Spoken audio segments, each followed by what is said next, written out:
సాత్విక ఒక మంచి మాట చెప్పింది కదా, ధనవంతులు ధనం ఉండాలి కానీ ధనాన్నే మనం నమ్ముకోకూడదు. బైబిల్ గ్రంథంలో ధనవంతులు ఉన్నారా లేరా? ఉన్నారు. కానీ వారు ధనాన్నే దేవునిగా చూడలేదు, ధనాన్ని ధనంగానే చూశారు. ప్రపంచంలో దేవునికి పోటీ వచ్చేది ధనం ఒక్కటేనంట. అది స్వయంగా యేసు ప్రభు వారే చెప్పారు. చిరంజన్న వినాలి, లీడర్ గారు. ఓకే, ప్రపంచంలో దేవునికి పోటీ వచ్చేది, దేవుని స్థానంలోకి వచ్చేది, దేవునికి ఇక దేవుడు కూడా నా తర్వాతే అనేటట్లుగా చూపించేది, చేసేదేంటి? ధనం. దేవుడే చెప్పాడు ఆ మాటని. ఈరోజున చూడండి, దేవుని కంటే ఎక్కువ ధనాన్ని ప్రేమించేవారు చాలామంది ఉన్నారు క్రైస్తవులు. They love money more than their god. అందుకే వాళ్ళకి దేవుడు కానీ, సంఘం కానీ, సేవకుడు కానీ, సంఘంలో జరిగే కార్యక్రమాలు కానీ, ఇవన్నీ వాళ్ళకి అంత ఇంపార్టెంట్ కాదు. వాళ్ళకి వాళ్ళ డ్యూటీసు, వాళ్ళ పనులు, వాళ్ళ యొక్క కార్యక్రమాలు, వాళ్ళ ధన సంపాదన, ఇదే ముఖ్యం. మీరు ఒకసారి ఆలోచించండి, దేవుడు మనిషిని ఎందుకు చేశాడంటారు? డబ్బులు సంపాదించడానికా? అవునమ్మా, కృష్ణేనక్క. దేవుడు మనిషిని ఎందుకు తయారు చేశాడు? డబ్బులు సంపాదించడానికా? ఎందుకు చేశాడు? దేవుడు మనిషిని చేయడానికి ఉద్దేశం ఏంటంటే, దేవుడు తన కోసం, దేవుని కోసం మనల్ని చేసుకున్నాడు. దేవుడు ఎవరి కోసం చేశాడు మనల్ని? తన కోసం చేసుకున్నాడు. ఇంకా యెషయా గ్రంథంలో ఉంటుంది, తన మహిమ కోసం చేసుకున్నాడు. మనం ఆయనతో ఉండాలని దేవుడు తన కోసం మనల్ని చేసుకున్నాడు. కానీ మనం ఎవరన్నా దేవునితో ఉంటున్నారా? ఇప్పుడు వీఆర్ సో బిజీ, చాలా బిజీగా ఉన్నాం. దేవుడేమో మనం ఎప్పుడు ఆయన దగ్గర, ఆయనతో ఉండాలని ఆయన కోరుకుంటుంటే, మనమేమో దేవునికి దూరంగా వెళ్ళిపోతున్నాం. ఏమన్నంటే, మరి ఖాళీ కూర్చుంటే ఎలా వస్తాయండి అంటున్నారు. సొసైటీలో ఉన్న మాట ఏంటి తెలుసా? ఖాళీ కూర్చుంటే ఎట్లా వస్తాయి? ఇది సమాజం చెప్పే మాట. మరి సంఘం చెప్పే మాట ఏంటి? బైబిల్ చెప్పే మాట ఏంటి తెలుసా? తన ప్రియులు నిద్రించుచుండగా దేవుడు వారికి ఇచ్చుచున్నాడంట. అసలు వాళ్ళు ఏం చేస్తారు? Just they are sleeping. వాళ్ళు పండుకుని ఉంటే దేవుడు అంట వాళ్ళకి అన్నీ ఇస్తున్నాడంట. కొంతమంది రాత్రనక పగలనక పని చేసినా కూడా వాళ్ళకి సరైన ఏది ఉండదు. మరి ఏది నమ్ముదాం? సొలమక్క, దేవుడు చెప్పింది నమ్ముదామా? సమాజం చెప్పింది నమ్ముదామా? దేవుడు చెప్పింది నమ్మడానికి గట్స్ కావాలా? మీకు విషయం తెలుసా? అంత ఈజీ కాదు. దేవుడు చెప్పిన ప్రతి మాటను నమ్మడానికి చాలా గట్స్ కావాలి. అంత ఈజీ కాదు. ఏలియాని నువ్వు వెళ్ళు, అక్కడ కేరీతు వాగు దగ్గరికి వెళ్ళమన్నాడు. మారు మాట మాట్లాడా? సైలెంట్గా వెళ్ళిపోయి కేరీతు వాగు దగ్గర కూర్చున్నాడు.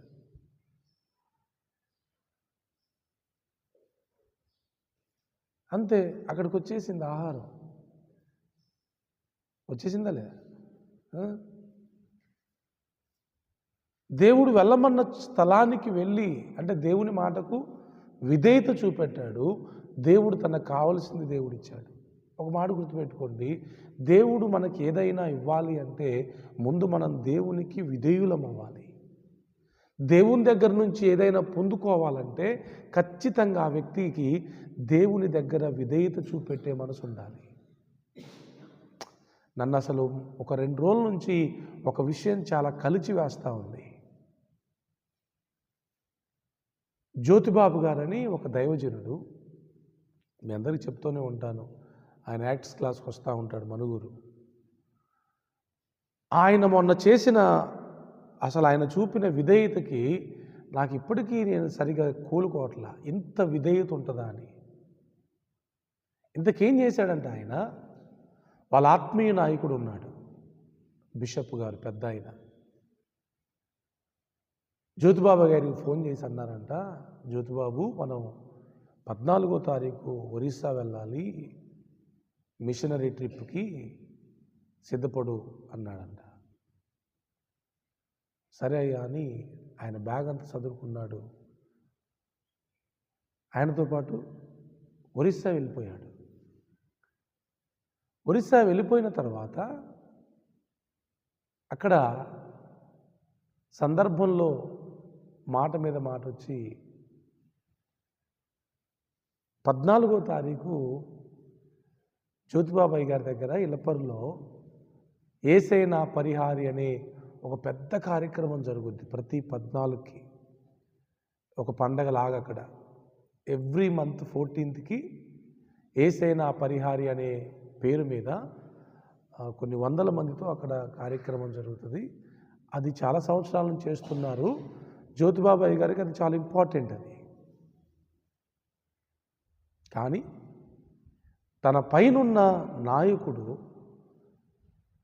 మనం వెళ్దాం అని చెప్పగానే కనీసం నాకు ఈ కార్యక్రమం ఉందయ్యా అని కూడా ఇంటిమేషన్ ఇవ్వకుండా, అంటే ఇస్తే ఎక్కడ బిషప్ గారు ఆగిపోమ్మంటారు అని ఈయనకి నేను ఎదురు మాట చెప్పకూడదని సరేనయ్యా వస్తానని వెళ్ళిపోతే, అక్కడికి వెళ్ళిన తర్వాత బిషప్ గారికి ఈ విషయం ఎవరో చెప్పారంట, జ్యోతిబాబాయ్ గారు వాళ్ళ దగ్గర జరిగే యేసే నా పరిహారి అనే కార్యక్రమాన్ని విడిచిపెట్టి మనతో పాటు వచ్చారని.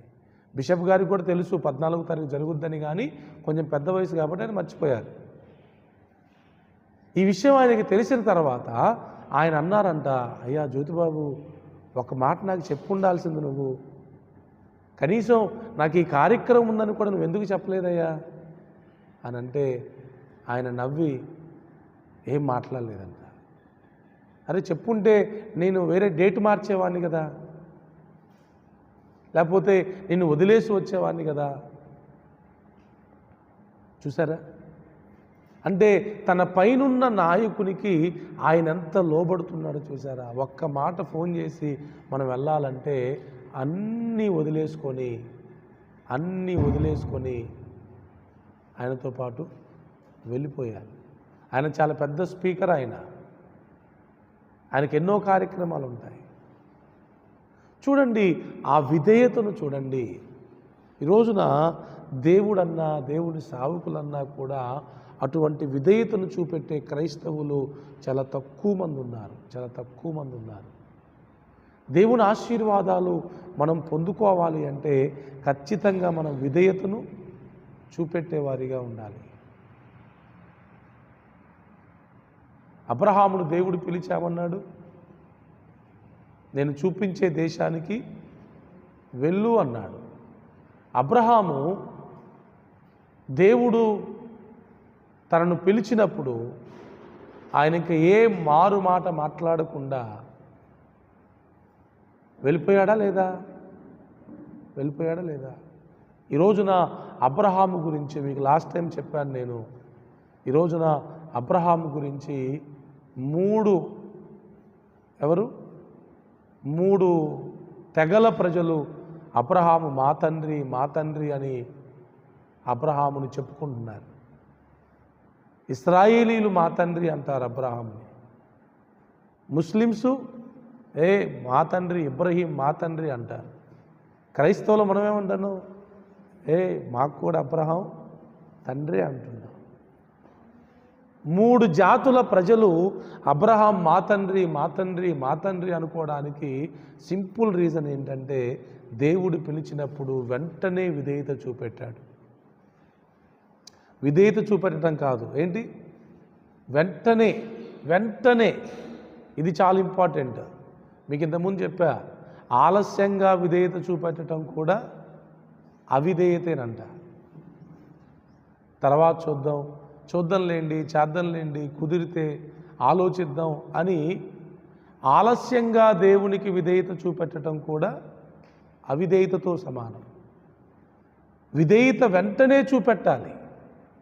అదే అబ్రహాము దగ్గరికి దేవుడు ఒకానొక సమయంలో వచ్చి, నీ కుమారుణ్ణి, నీకు ఒక్కడై ఉన్న నీ కుమారుణ్ణి నాకు బలిగా అర్పించమంటే టైం తీసుకున్నాడా? నాకు కొంచెం టైం ఇవ్వయ్యా అన్నాడా? అల్లా.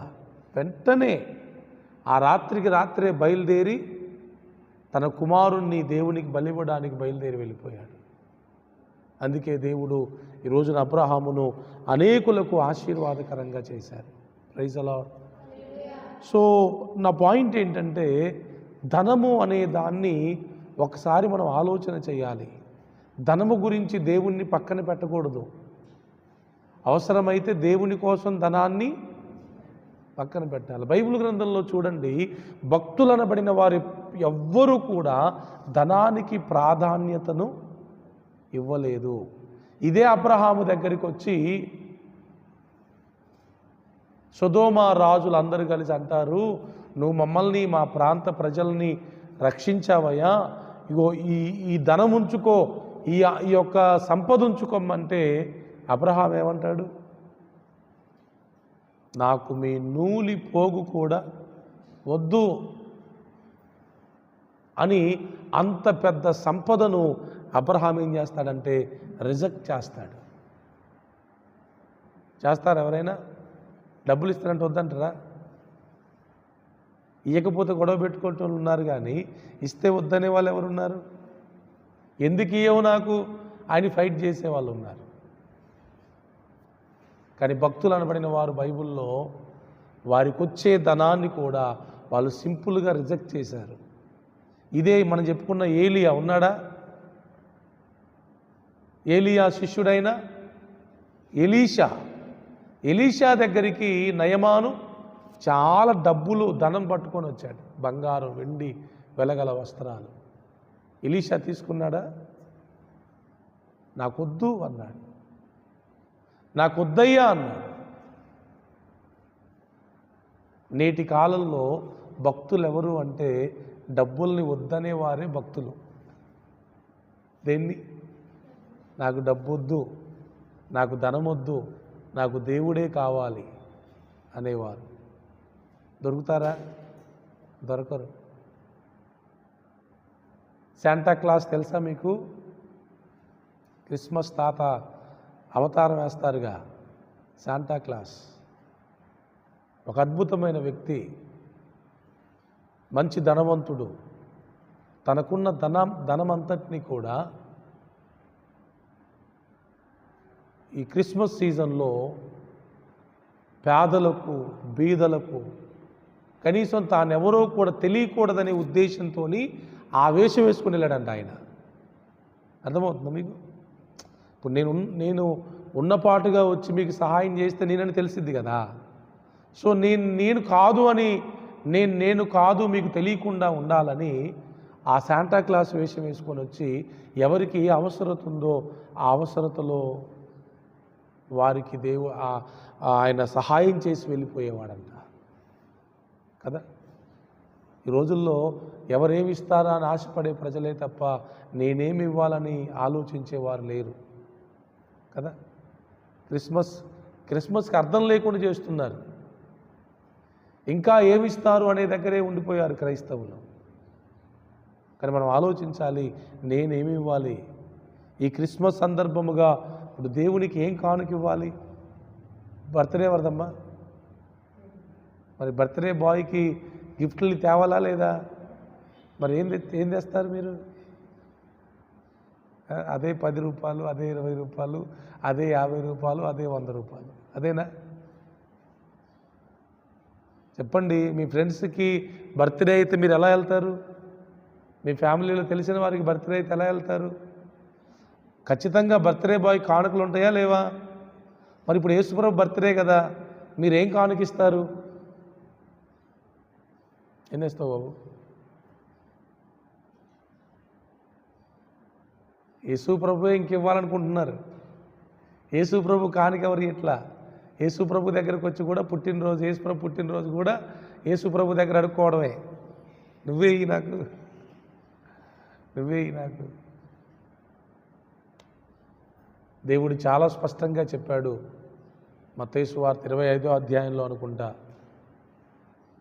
నా పేరట ఈ బీద వాళ్ళకి, ఈ పేదవారికి మీరు చేసేదంతా నాకు చేసినట్టే అంటాడు. దేవునికి డైరెక్ట్గా మనం ఏమి ఇవ్వాల్సిన అవసరం లేదు. దేవుని నామం పేరట మనం ఎవరికైతే సహాయం చేస్తామో బీదవారికి, పేదవారికి, దేవునికి మనం చేసినట్టే అని దేవుని వాక్యంలో రాయబడింది. Praise the lord. నన్ను ఆశ్చర్యపరిచిన మాట ఏంటి తెలుసా అండి? అపోస్తుల కార్యములో వారంట వాళ్ళ స్థిరచర ఆస్తులను అమ్మి తీసుకొచ్చి ఎక్కడ పెట్టారంట అమ్మా? అపోస్తుల పాదాల దగ్గర పెట్టారంట. ఇప్పుడు నేను అపోస్తులను అనుకోండి, మీ స్థిరచర ఆస్తులను అమ్మి తీసుకొచ్చి ఎక్కడ పెట్టారు? పాదాలు ఎక్కడ ఉంటాయి? మీరు కానుక ఎప్పుడన్నా అట్లా ఇస్తారా? జనరల్గా మీరు కానుక ఎట్లా ఇస్తారు? చేతికి ఇవ్వడమో, బైబిల్లో పెట్టడమో చేస్తారు, లేకపోతే కానుక పెట్టలేయటమో చేస్తారు. బాగా ఆలోచించండి ఈ మాట, బైబిల్లో ఉన్న మాట చెప్తున్నా. కానీ వాళ్ళు అక్కడున్న ఆది అపోస్తుల కాలంలో ఉన్న సంఘ బిడ్డలు వారికి ఉన్న స్థిరచర ఆస్తులను అమ్మి పెద్ద పెద్ద మూటలయ్యి కదా, ఆస్తులు అమ్మితే మరి చిన్న డబ్బులు అవుతాయా? పెద్ద డబ్బులు కదా. అంత పెద్ద మూటల్ని కనీసం ఒక దైవజనుడు చెప్తుంటే విన్నాను నేను, అయ్యగారు మా ఇంటికి రండి, మేము ఇగో ఇది అమ్మేసాం, తీసుకెళ్దురు కానీ కానుక అని కూడా ఇంటికి కూడా పిలవలేదంట. జనరల్గా అయితే ఏం చేస్తాం మనం? కానుకుందండి, రండి, మా ఇంటి దగ్గరికి రండి, తీసుకెళ్ళండి అంటారు. అట్లా కూడా చేయలేదండి. దైవజనుడిని మా ఇంటికి మేము పిలవం, మేమే వెళ్ళి ఆయనకి ఇవ్వాలని దైవజనుని దగ్గరికే వాళ్ళు వచ్చి ఆ కానుక ఎక్కడ పెట్టారంట? పాదాల దగ్గర పెట్టారంట. ఎక్కడ పెట్టారు? పాదాల దగ్గర పెట్టారంట. భూమిని తలకిందులు చేసేవారు ఇక్కడికి కూడా వచ్చి ఉన్నారనే మాట రాయబడింది కదా. దాని అర్థం చెప్పాడు జ్యోతిబాబాయ్ గారు. ఆయన చెప్పేదాకా నాకు సరిగా అర్థం కాల. భూమిని తలకిందులు చేసేవారంటే ఎవరంటే, జనరల్గా ఇప్పుడు ప్రపంచాన్ని ఏలేదేంటి? టాప్ స్థాయిలో ఉన్నది డబ్బే కదా, అవునా? డబ్బుకు దండం పెట్టుకుంటూ లేరా?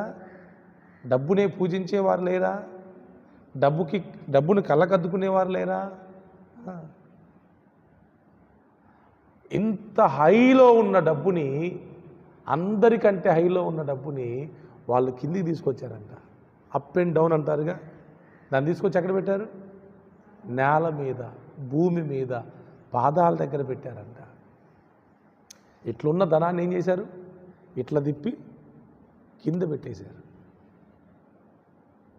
మా ముందు ధనం అనేది నథింగ్ అని ప్రపంచానికి తెలియజేశారంట వాళ్ళు. అందుకే ఆ కాలంలో ఎవ్వరు కూడా ధనం మీద ఆశ కలిగి లేరు. ఉన్నాయని నమ్మేసి ప్రభు పాదాల దగ్గరికి, ప్రభు పాదాలు కాదు, ఎవరి పాదాలు? అపోస్తుల పాదాల దగ్గర పెట్టారంట. ఎంత అద్భుతమైన వ్యక్తిత్వం వాళ్ళది కదా. సో దేవుని బిడ్డలమైన మనం ధనం విషయంలో ఏమవుతుంది చెప్పండి? ఇక్కడ ఏముంది? 49వ కీర్తనలో ఏముంది చూడండి.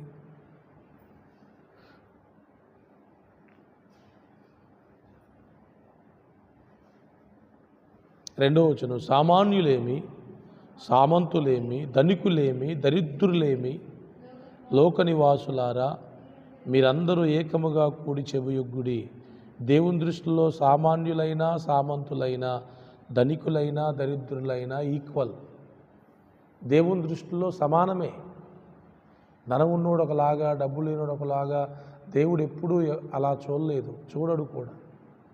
మనకే పిచ్చి బట్టి డబ్బులు ఒకలాగా చూస్తాం, డబ్బులు లేని వాళ్ళని ఒకలాగా చూస్తాం. కానీ దేవుని దృష్టిలో డబ్బులున్నోళ్ళు డబ్బులు లేనోళ్ళు సమానమే. అందరూ ఏకముగా కూడి చెవియొగ్గుడి. వాళ్ళ గురించి రాయబడిన మాట చూడండి, 11వ వచనం. వారు తమ ఆస్తిని ఇతరులకు విడిచిపెట్టుదురు, తమ ఇండ్లు నిరంతరము నిలుచుననియు తమ నివాసములు తరతరములకు ఉండుననియు వారు అనుకొందురు, తమ భూములకు తమ పేర్లు పెట్టుదురు. ఇప్పుడేంటి, ఇళ్ళల మీద కూడా నిలయాలు రాసుకుంటున్నారా? సాత్విక నిలయం, షారోన్ నిలయం, అది చూడండి అక్కడ. తమ నివాసములు తరతరములకు ఉండుననియు వారు అనుకొందురు. అందుకేంటి, వాళ్ళు పోయినా కూడా వాళ్ళ పేరు అక్కడ ఉండాలా. తర్వాత ఇప్పుడు ల్యాండ్స్ ఎవరి పేరు మీద? నా పేరు మీద రాయండి ఆస్తి, నా పేరు మీద రాయండి ఆస్తి, ఈ భూమి నా పేరు మీద రాయండి, ఈ ఇల్లు నా పేరు మీద రాయండి. ఉంటాయి అవన్నీ. పేర్లు పెట్టుకుంటారు. భూమికి మీ పేరే, ఇంటికి మీ పేరే, నామినీ మీ పేరే, అన్ని మీ పేర్లే. కిందంటారు చూడండి, ఘనత వహించిన వాడైనను మనుషుడు నిలువజాలడు. అంతే కదా, ఎంత ఘనత ఉన్నా ఎంత డబ్బున్నా నిలుస్తారా? నిలిచేవారు ఎవ్వరూ లేరు.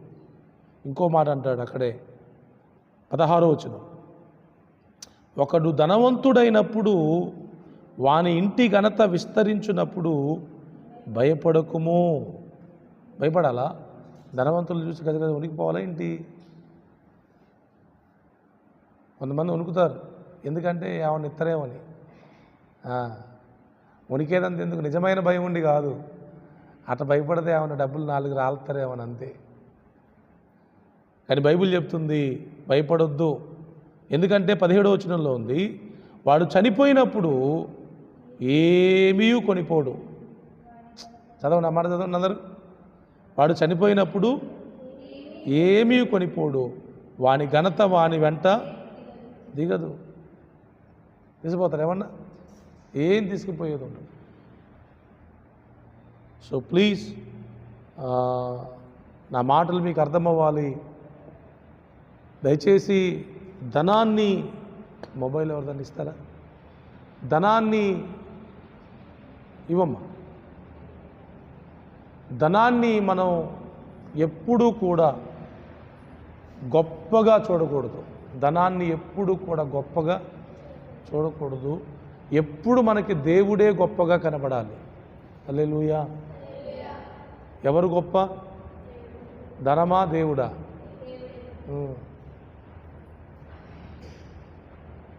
ధనమున్న వాళ్ళందరూ వాళ్ళ బాధలు మీకు తెలియాలంటే చాలా బాధలు ఉంటాయి వాళ్ళకి. దాన్ని కాపాడుకోలేక, దాన్ని తినలేక, దాన్ని ఏం చేయాలో అర్థం కాక నానా బాధలు ఉంటాయి. హల్లెలూయా. సరే.